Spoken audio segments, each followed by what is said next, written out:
Hello everyone, welcome back to the Aspergian Journal. Communication skills is a very important and essential skill that is necessary to progress forward in life, but quite a lot of people aren't as confident as they think they are when it comes to communicating effectively and establishing a rapport with others that can lead to building genuine connections. Every autistic person has the desire to become an effective communicator and build connections with others, but many lack the confidence and the know-how to go about it. Autism, as we all know, is a spectrum that varies from classic autism, where the individual needs support with speech impairment and many other aspects of life, to high-functioning Asperger's syndrome like myself, where the individual doesn't have issues necessarily with their speech, but they still lack the confidence or the know-how when it comes to socialisation. One of the key criteria of autism is the concept of social interaction and how autistic people communicate with others. Autistic people view the world differently and unfortunately don't possess the ability that non-autistic people have in terms of knowing the art of small talk and the unspoken hidden rules of socialisation. That said, it would be wrong to categorise all autistic people by saying that they are all the same. They come across as rude or arrogant when not responding to others, speak in a flat or monotone voice, don't respect personal boundaries, or don't show manners and empathy towards others. These things aren't done in a malicious way or to cause harm to others, but mainly autistic people do struggle to understand social norms, how to respond to sarcasm that is made by others, and what reactions are appropriate to any given situation. As a high-functioning autistic person, I have always struggled to understand social norms and sarcasm when in a social environment, and have had moments where I'm sitting with a group of people but not actively engaged in the conversation that group of people are having. A lot of the time, I am trying to work out what topics to talk about with others that are engaging but not controversial. For example, talk about football or things that are uplifting, rather than talking about politics or something that is quite negative and it drains the hell out of people. I do try and engage with small talk, like discussing the weather and how other people's week have been, but it just feels pointless to me a lot of the time, and that is very similar to a lot of autistic people. I'm always well-mannered towards others and offer help, as much as possible, like always opening doors for people, or if I'm in the supermarket and people need something off the top shelf that they can't reach, and that's I'm always offering to help a hand with people, and that which shows that autistic people, they are well-mannered people, and they do show that they are caring. It's just that they sometimes struggle to put that across, how to show that to people. So it's not that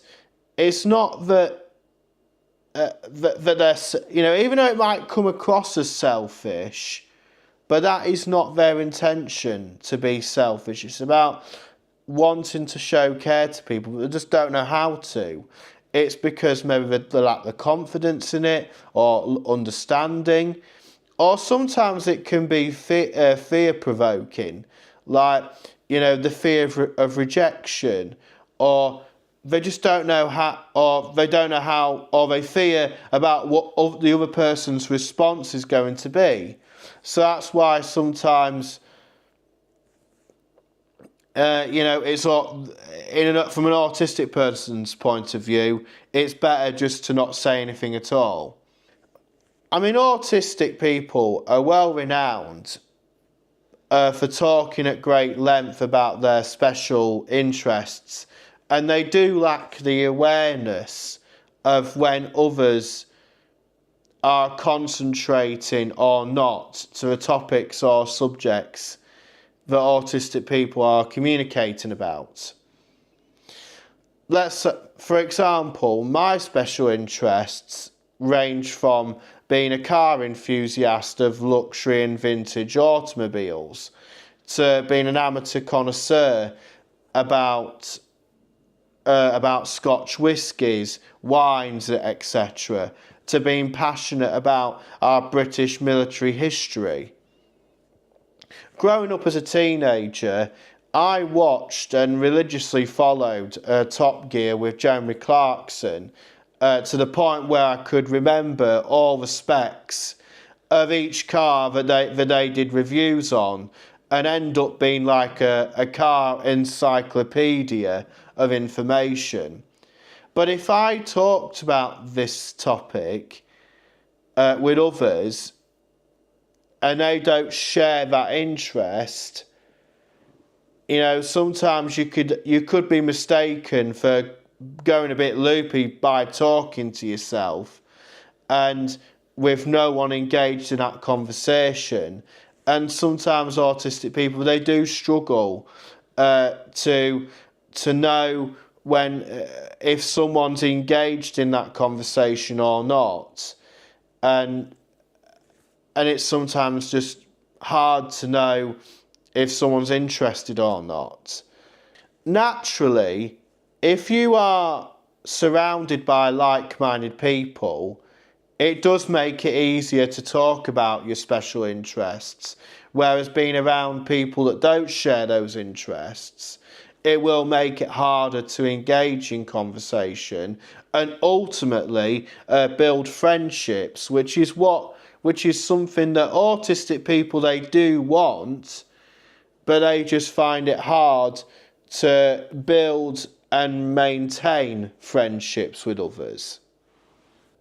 The countless times I've been in situations where certain topics or subjects that others are discussing about and I don't particularly like them or I can't relate to.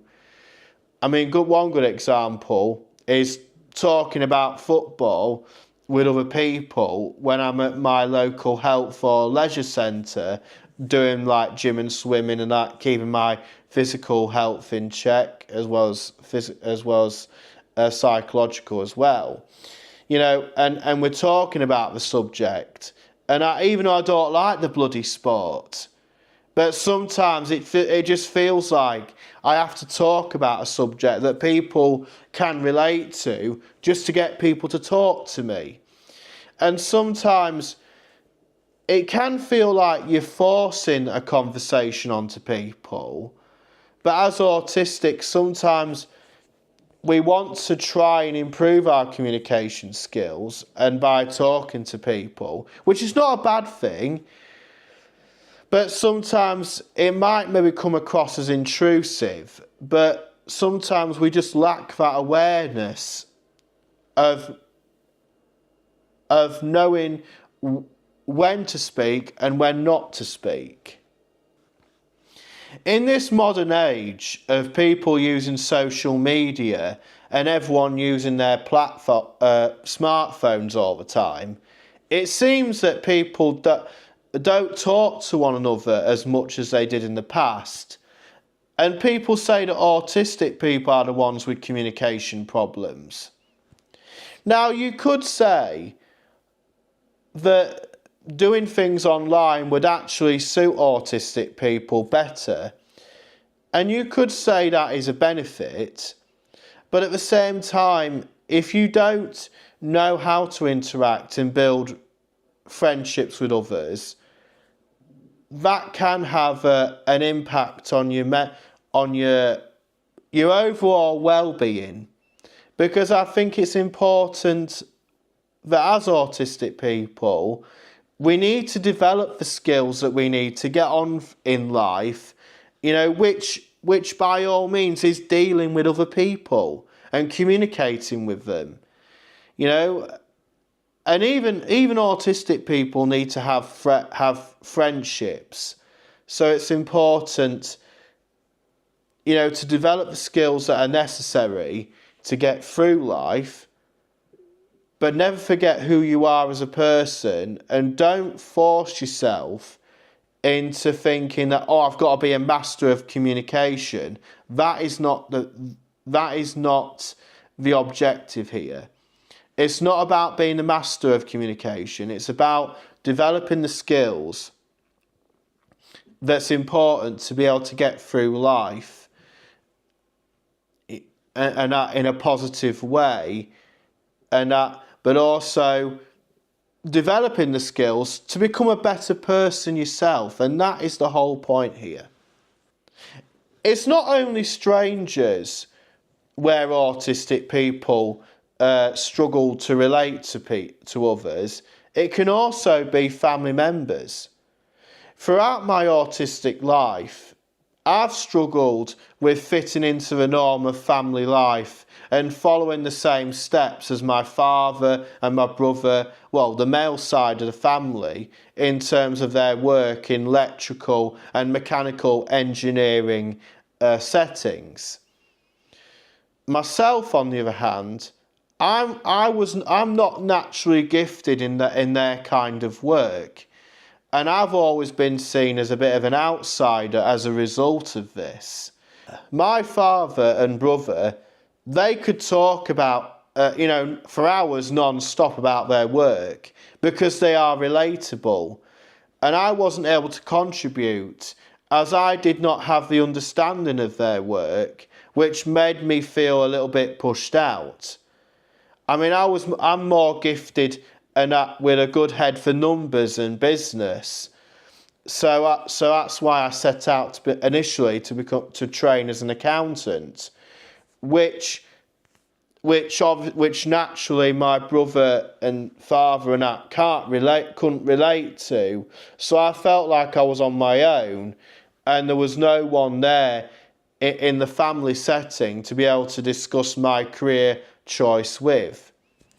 I had to learn over time not to let these feelings get to me and constantly remind myself, whatever I'm working on in terms of improving my skills and carving out a life of my own, I'm doing what works for me, and everything I do is for my own benefit rather than anyone else's. And that philosophy really should apply to anyone who's watching this. You do not have to follow the same steps of what your parents and that did, or don't feel pressured and that to follow a particular path if it's not right for you. Work out what you want out of life, and then establish the small steps that you need to take to get to where you want to be. And if you focus on that, and as long as it makes you happy, and you improve in your skills to become better, a better person overall, then that's all that matters at the end of the day. The recommendations I give to help autistic people to become more confident in their communication, I've created 4. Number 1, Treat developing your communication skills like you would overcoming anxiety and mental health. Now, you might be thinking, how on earth does communication and mental health relate to one another? When a person struggles with communication outside of a physical or severe cognitive disability, it stems from a disposition that is anxiety related, or the person perceives the art of communicating with others as a fear-provoking situation. You also have to consider that autistic people are more likely to be introverted rather than extroverted in terms of their mannerisms or as a person. Growing up as an autistic child, I was shy. I did not have a lot of friends, and my communication was limited to close family or when I was spoken to, which required a reply. I was also a late developer with my speech, and I did not speak properly until I was around 5-6 years old, which a lot of autistic people have challenges with at a young age, and do require speech therapy to help them overcome their speech difficulties. I did overcome my speech difficulties, and I was able to converse well whilst being shy and did not understand the nature of small talk. I think one of the many reasons why I was bullied at secondary school was because I was shy and I kept myself to myself, which made me an easy target to bullies. These experiences didn't help with my confidence at all, and it pushed my development and that further back. Once I got to my teenager years and early adulthood and overcoming anxiety overall, I realised that I had to stand up for myself as an autistic person. I would need to learn to use my voice more strongly and develop my communication skills that I need to get through life and never forget who I am as an autistic person. I know it sounds easier than putting it into practice, but if you take the small steps at a time and practice speaking to people without fear or worrying about what to say, the better you will become with speaking to people. Number 2, always approach communications with a kind and well-mannered attitude and determined mindset. When greeting people in general, always remember to be kind and have your manners with you at all times. Over the years, I have witnessed the decline in people having their manners and not showing consideration towards others. I've always been taught that people judge and remember you by the kindness that you show and the manners you display towards others. Growing up in an autism specialist school as a child, I was taught to have manners and show respect towards others, even before my speech and that was fully developed. It was not trying to be perfect at saying it. It was the principle of trying and distilling those values from a very young age, which benefits you as you get older. That experience, along with many others growing up, has moulded me into the person that I am today. That said, autistic people should not have a problem with learning this principle, as from what I've witnessed over the years, and I think I've said this many of times, that they are some of the most kindest, well-mannered and lovely people that you'll ever meet. Obviously, you will get some bad apples, and as you would in any group in society, But the majority of autistic people are good people that are disadvantaged by society and have to deal with various challenges to be able to build and live a life for themselves. To strive as a community, let's set an example to the world of the kindness, uniqueness, and positives that autistic people can exhilarate and achieve greatness in their own measures.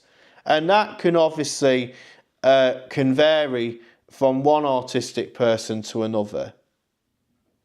Number 3, consider using physical and visual aids that can help you with communicating with others. This is mainly for autistic children, but using cards that illustrate an activity or instruction is very helpful when their communication with others is limited, especially when they are in anxiety-induced situations like busy public places. I remember as a child having a flowchart and laminated pictures that represented activities or actions that one needs to take in order, and they had like Velcro on the back so you could stick them onto the flow chart and put them in a sequence of each one when they need to be done by. For example, like in the morning, having breakfast followed by doing your ablutions, followed by getting your bag ready and to then get on the bus to go to school and so on. Now, obviously, that is just one of many examples.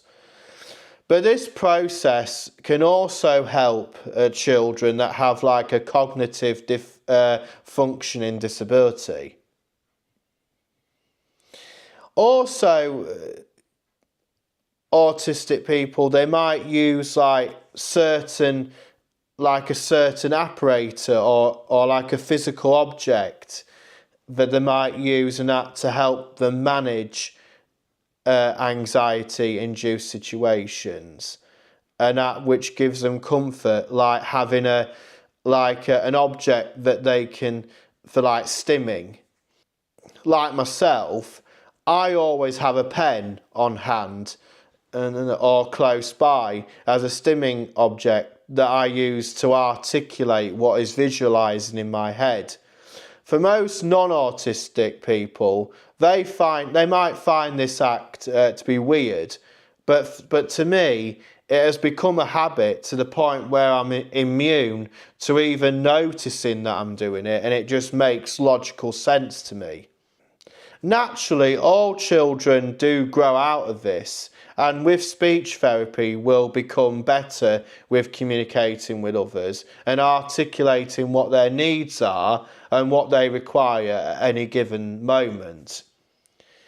Articulating their individual needs does come with having a growing confidence, and as a society we do need to do a lot more in helping and encouraging them with the right apparatus to illustrate what their needs are and how we can meet them. Remember, every autistic child is different, and what works for one child might mean the opposite to another. So always appreciate autistic children as the individuals that they are, and try and meet their needs as much as possible, because you can't underestimate how communicating with others can be a challenge for them. So it's important to have the right support and the right apparatus, the optics in place, so they can that'll encourage them to take the necessary little steps and to help them further grow as children. Number 4, the more you practice, the better you become. Obviously, to get better with communication and talking to others, which hopefully will lead to building a good rapport with those people, you have to practice more. If you are a person that suffers massively with anxiety and fear, which a majority of autistic people do, myself included, it might seem like a mountainous challenge to go from being a shy person to becoming a confident person when it comes to the art of communication and building a rapport with others. Similar to combating anxiety, the only way to overcome the fear of communication is by putting yourself in fear-provoking situations. And with consistent practice, your fear will dissipate over time and you'll become better at it. As I mentioned earlier, I got better with talking to others by listening to whatever topic or subject they are talking about and participate in that conversation, even though I might not have a full understanding of that topic, but it's just a mere act of interacting with people. That actual action is the very thing that helps you improve on your skills. Now, you might think that everything that I've discussed up to this point might be counterintuitive, but you have to reframe those thoughts and use conversation with others as opportunities to grow your communication skills and increase your confidence surrounding it. Some topics and subjects won't make necessary sense to you at times, and that is okay. You don't have to force yourself to participate in a discussion if you don't want to. On the other hand, if topics are relatable to you, this gives you the uplift and opportunity that you need to become better with communicating with others. Thus, will hopefully build towards, building genuine connections with others, which will lead to then generating friendships, which is a goal to a lot of autistic people, that we want to build friendships with others, but it's sometimes hard to not only initiate them, but also to maintain them. Now, I will be doing another newsletter and another video on friendships and how to manage autistic friendships and combating loneliness that can be associated with them. Associated with friendships, so do keep an eye out for that. To bring this all together, autistic people do have amazing opportunity to become great and confident communicators. However, it can seem that anxiety or fear, as well as the lack of the right optics, can be the barriers that holds them back from overcoming their fears about communication. As it is a part of everyday life, it is important that autistic people can converse with confidence without fear about what other people might think or allow past mistakes from holding them back and develop the ability to build rapport with others. By using the recommendations that I've laid out, autistic people can become more confident in articulating their individual needs and the ability to stand up for themselves as human beings and not let their autism stand in their way. Because even though their autism can be a positive in lots of ways, but it can also hinder their progress in life.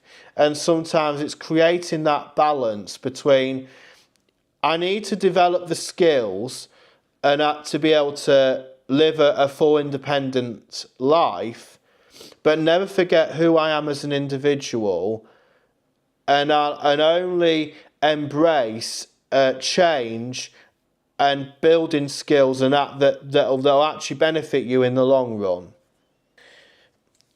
Envision the confident person you want to become, and with determination and consistent effort, you can go on to achieve it. And always remember, your autism is only a limitation if you allow it. And you are more capable than you think you are, that you can achieve and develop as a person a lot more than what your anxiety or what your limiting beliefs can make you to believe. I hope this video and that has given people more insights about autism and communication. And please do share any suggestions that you have and that in the comment sections below, and that so other people can read and take note from that. And please do consider following the Aspergian Journal on YouTube and Substack, as well as following its social media pages, so you can be kept in the loop for when new content is released.